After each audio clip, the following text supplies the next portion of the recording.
Hello everyone, welcome to our podcast series episode number 1। आज का जो टॉपिक है वो है Jammu and Kashmir reorganisation act 2019। इसमें जितने भी इम्पोर्टेंट पॉइंट्स हैं वो मैं सारे कवर कर दूंगा इस पॉडकास्ट में।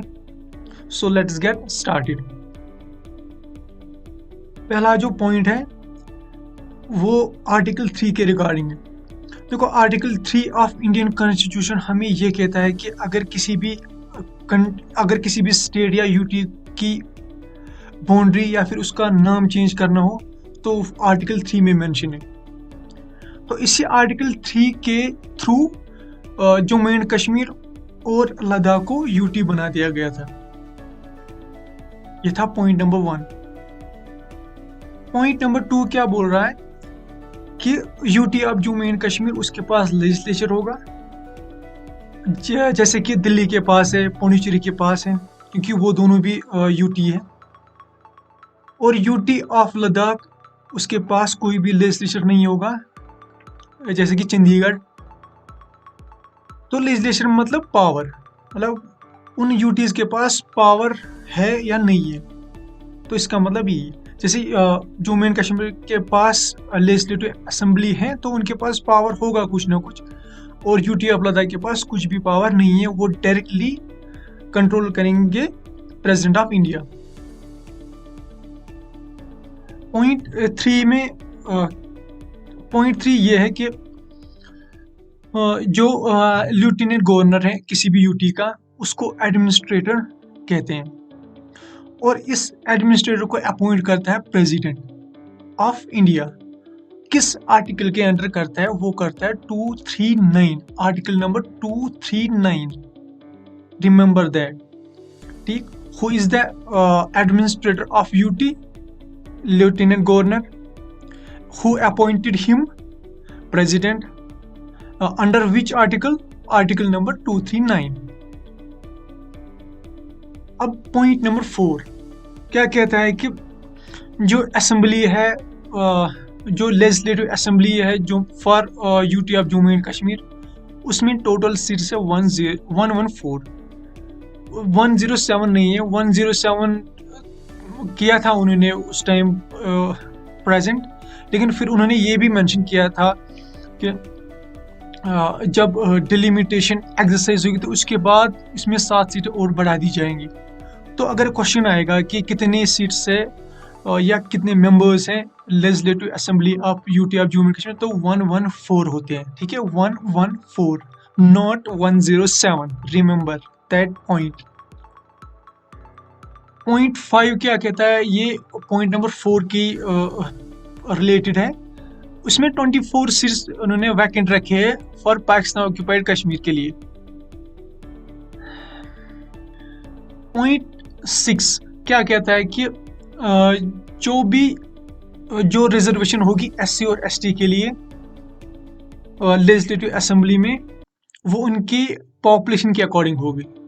क्या मतलब एससी और एसटी के लिए रिजर्वेशन होगी, वो इतनी होगी कि उनकी जितनी पॉपुलेशन होगी उसके अकॉर्डिंग उनकी रिजर्वेशन कर दी जाएगी। पॉइंट नंबर 7 बहुत ही इंपॉर्टेंट है। देखो, जो स्ट्रेंथ होती है काउंसिल ऑफ मिनिस्टर्स की अमंग 114 मेंबर्स में से, वो होती है 10%। अब ये 10% कितना होता है? मतलब कितने मेंबर्स होंगे, मतलब काउंसिल ऑफ मिनिस्टर्स कितने होंगे फिर 114 में से? तो ये होंगे 11 के अराउंड होंगे, अप्रोक्सीमेट 11, ठीक। तो अगर क्वेश्चन नंबर में आएगा तो फिर 11 मेंबर्स लिख लेना, या फिर अगर परसेंटेज में आएगा तो फिर 10% लिखना स्ट्रेंथ में।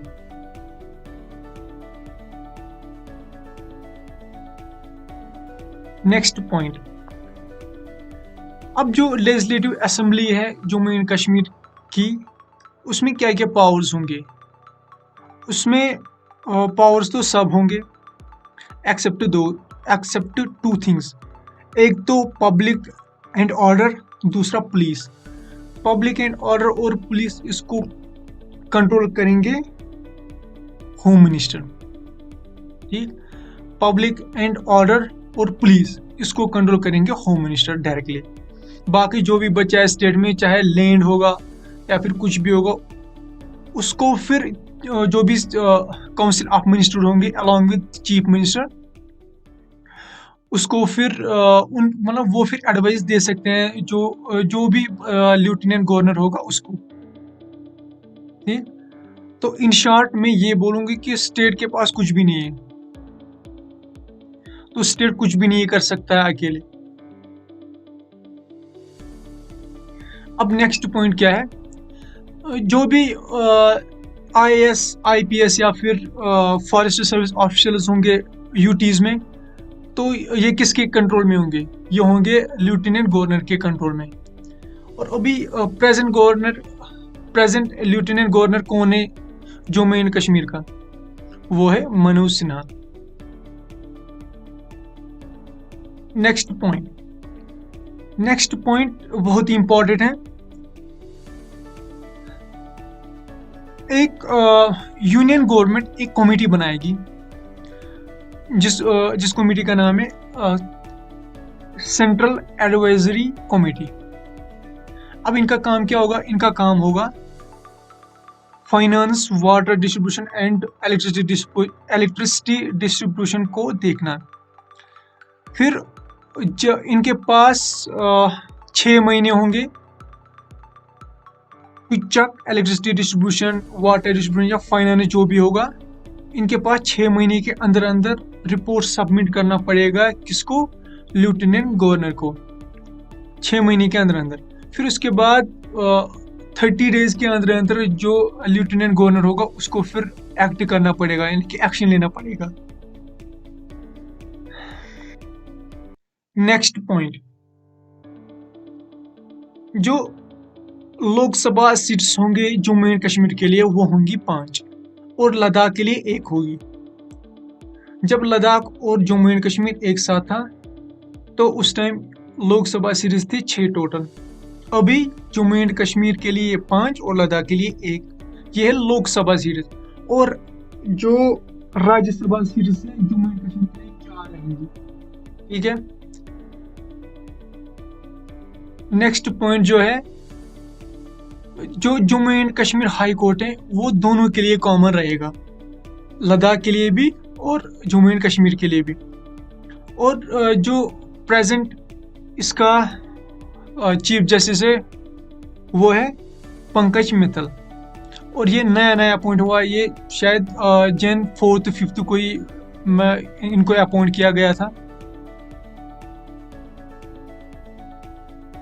नेक्स्ट पॉइंट, तो मतलब ऐसा ऑब्जेक्टिव भी आ सकता है कि कब जम्मू एंड कश्मीर यूटी बन गई, तो ये यूटी बन गई 31 अक्टूबर 2019।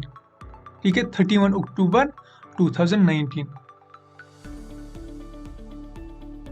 अब थोड़ा सा सेक्शंस की बात करेंगे कि किस किस सेक्शन में क्या क्या लिखा गया है। जैसे कि सेक्शन 3 में ये लिखा है कि लद्दाख को यूटी बनाया गया विदाउट लेजिस्लेचर। सेक्शन 4 में लिखा है कि जम्मू एंड कश्मीर को यूटी बनाया गया विद लेजिस्लेचर। 3 लद्दाख के लिए, 4 जम्मू एंड कश्मीर के लिए। और जो सेक्शन 15 है वो है रिप्रेजेंटेशन ऑफ वीमेन के लिए। तो इसमें बहुत सारे सेक्शंस हैं, तो मैं कुछ सेक्शंस बता दूंगा। अब सेक्शन 24 हमें क्या कहता है, ये ओथ और एफर्मेशन के बारे में हमें बोलता है। अब वैसे आप लोगों को तो पता ही होगा कि सेक्शन कितने हैं, शेड्यूल कितने हैं और पार्ट्स कितने हैं। सेक्शन तो पता ही है 103 है, और इसमें जो पार्ट्स हैं वो हैं 14, और शेड्यूल तो 5 होते हैं। सिंपल। तो ये थे कुछ इंपॉर्टेंट पॉइंट्स, तो आई होप आप सबको पसंद आया होगा। Thank you so much for listening this podcast.